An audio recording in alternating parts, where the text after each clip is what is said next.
Dear students, today we are going to have a quick recap of the sessions which we had done previously with respect to the prose piece A Deed of Bravery written by Jim Corbett.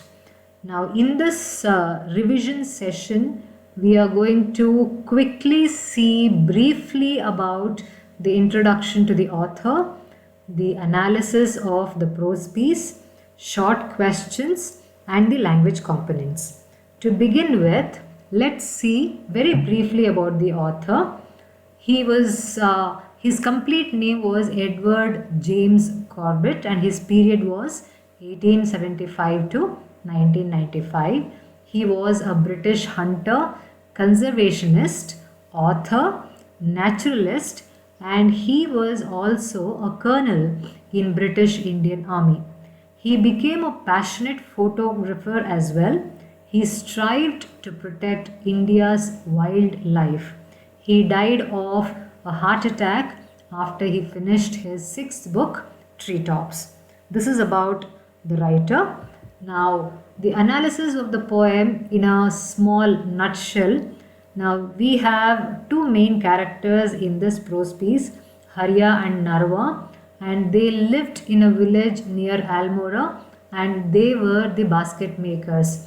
And when they were returning from their work, they were attacked by a tiger. Especially Narva was attacked by a tiger, and Hariya, with lot of courage and presence of mind, he rescues Narva and he takes him to Nalini village for treatment.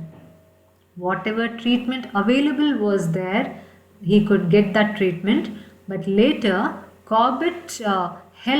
Jim Corbett helps Narva and Hariya to shift to a hospital where Narva can be little more treated in a better way.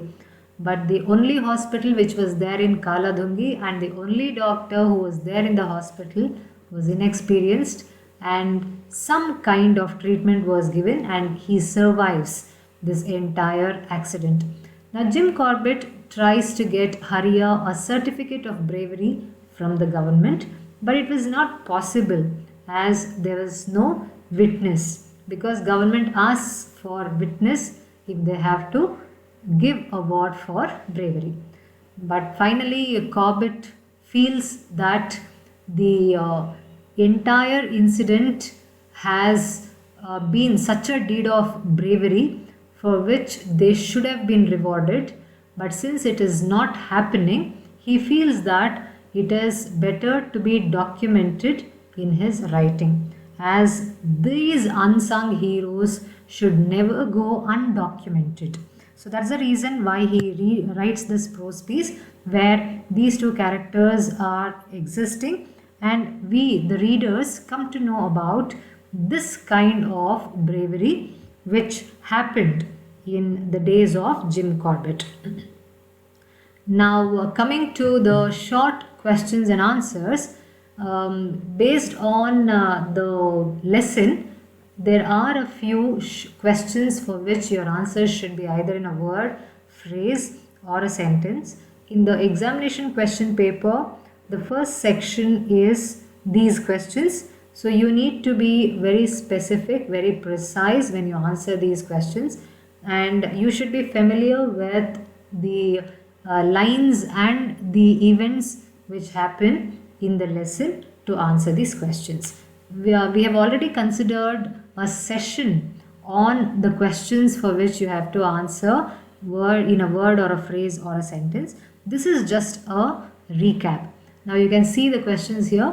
What is the profession of Narva and Hariya? The answer is basket making. Where do the bamboos in Kaladhungi grow?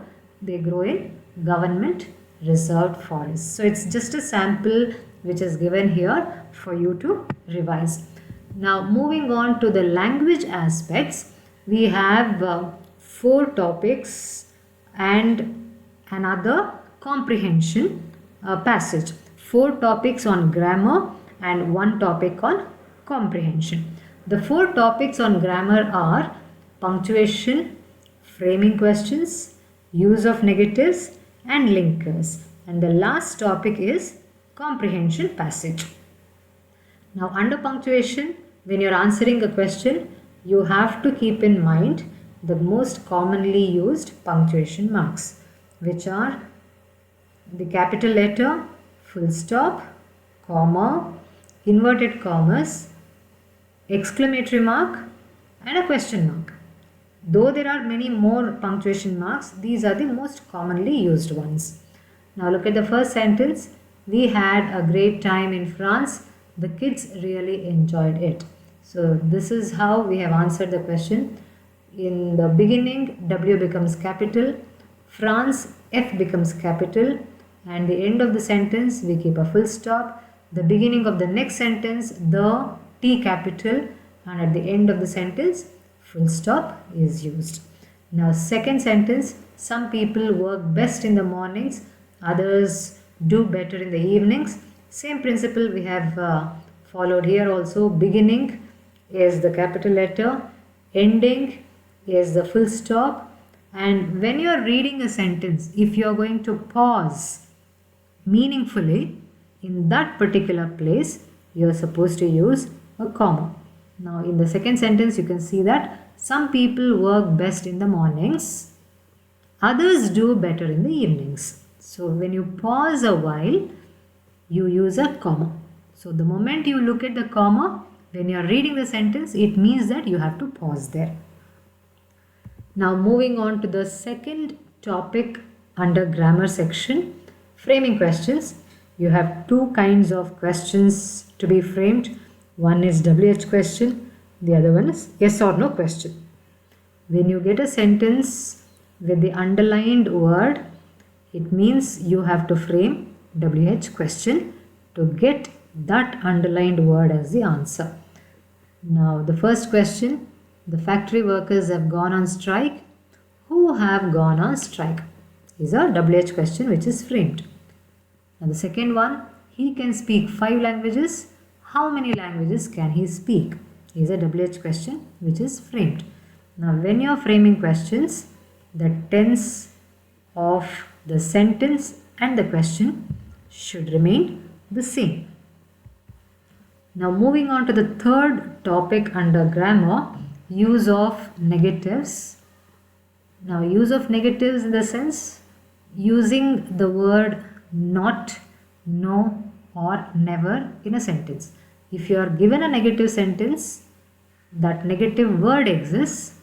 To make it a positive sentence, you need to remove that negative word. Now if a negative sentence is given, to make it a positive sentence, you remove. The same way, if a positive sentence is given, to make it negative, you should be adding the negative word. That's what we can see in the sentences here. I like to read science fiction becomes I do not like to read science fiction. Now the second one, he doesn't like playing video games. This sentence becomes he likes playing video games. Now moving on to the next topic, linkers. Linkers is another word for conjunctions.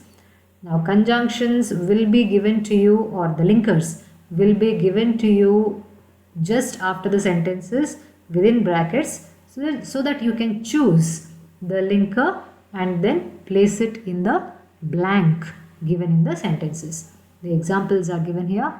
Everybody had heard of Einstein, but hardly anyone could understand his theory of relativity. But is the linker used?